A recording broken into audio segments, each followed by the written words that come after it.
Hey guys, welcome back to the channel show. আজকে আবার এক নতুন খাবার দাবার, হেভি ডিলিশিয়াস মাউথ ওয়াটারিং খাবার। দেখা হতো আমরা খাবার দাবারে কি কি আছে।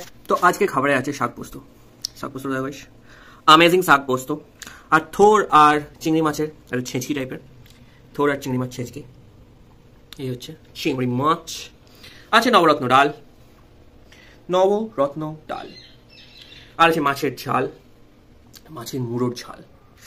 মাছের ঝালটা পুরো অসম দেখতে লাগছে। আছে টমেটোর চাটনি। তো এই হচ্ছে আজকের মেনু। তো এই হচ্ছে আজকে খাবার। শুরু করছি। Enjoy the video, like share and subscribe. ফেসবুকে দেখছো প্লিজ লাইক শেয়ার কমেন্ট, ইনস্টাগ্রামে দেখছো তারা ফলো করো আর subscribe. Let's start the party. শাক পোস্ত পুরো ঝরঝরে শাক পোস্ত হয়েছে, ঝরঝরে করে পুরো ঝরঝর শাক পোস্ত।